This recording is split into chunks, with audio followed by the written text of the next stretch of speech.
will be down presently, Mr. Nuttall. In the meantime, you must try and put up with me.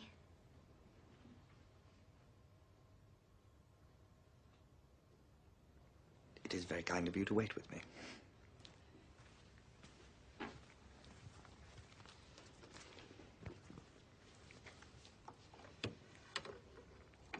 Your aunt, Mrs. Sappleton. I'm looking forward to meeting her, I'm sure. Do you know many of the people around here? Hardly a soul, I'm afraid. My sister stayed at the rectory 4 years ago, and she's given me some letters of introduction. Oh. Oh? Then you know practically nothing about my aunt? I know her name and address.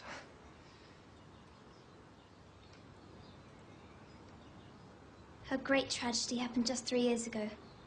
That would be after your sister's time. A tragedy?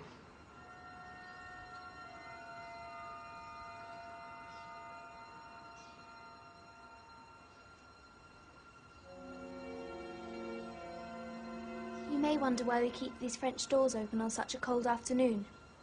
It is quite warm for the time of year.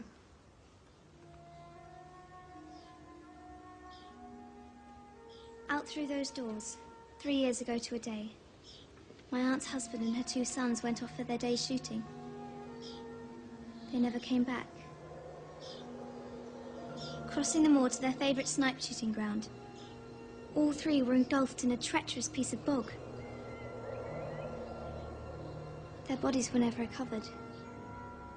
That was the awful part of it. No grave, no marker. Poor aunt thinks that they will come back someday. They and the little brown Labrador that was lost with them, and walk in as they used to. She spends hours sitting, waiting, watching through the open doors.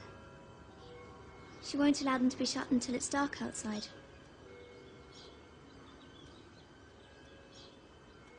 Oh, I'm sorry. Do sit down, Mr. Nuttall.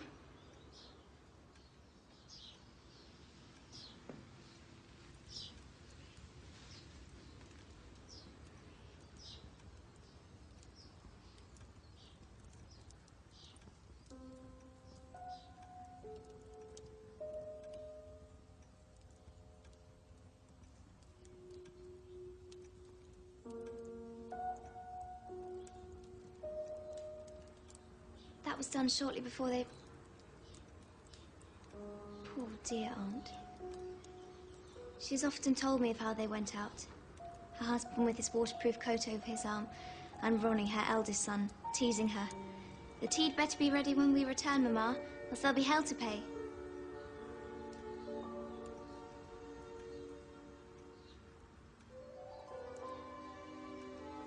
Do you know?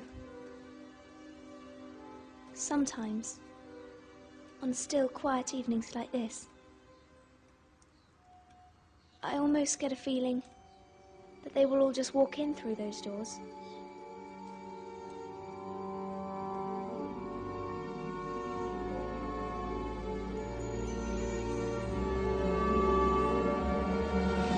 I'm terribly sorry for keeping you waiting, Mr. Nuttall. I hope Vera has been amusing you. She has been very interesting.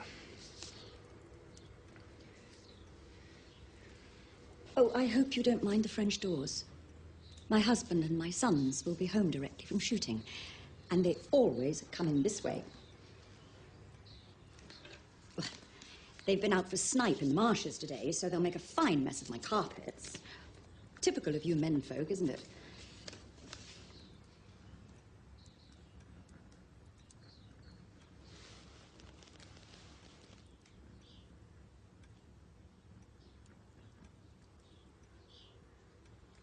They're calling it nervous exhaustion.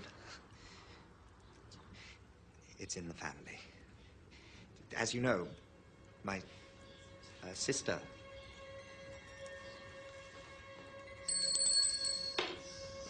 Is the tea ready? Make sure it is. I seem to remember your sister. Yes. Sweet lady. Yes, your sort don't come down so much anymore.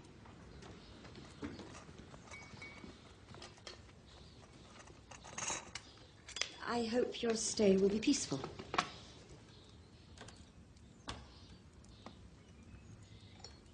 Are you a shooting man, Mr. Nuttall? Milk? Just a little. It hasn't been the same these last few years. The rain and the mud, you see. It's made an infernal quagmire at the marshes. The doctors agree in ordering me complete rest.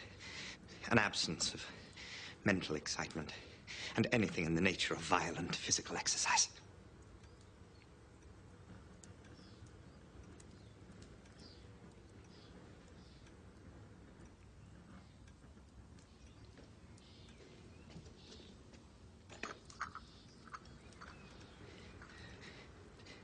On the subject of diet, though, they are not in such agreement.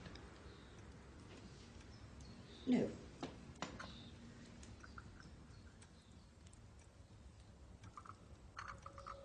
Oh, here they are at last. And don't they look as if they're muddy up to the eyes?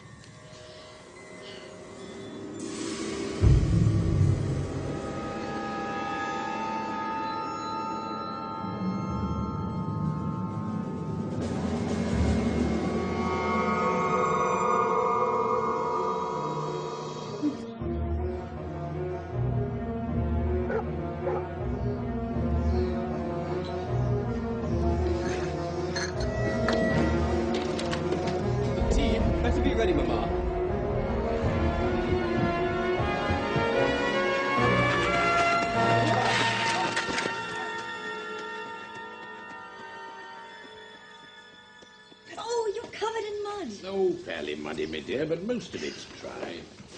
They'll need to get used to it if we go to war. Oh, please, let's not talk about that. We'll be home by Christmas, you'll see. Check. Who was that who bolted out as we came up? The most extraordinary man. A Mr. Nuttall. He talked about nothing but his illnesses, and then he dashed off without a word of goodbye or apology when you came in. I expect it was the Labrador. He told me he had a horror of dogs.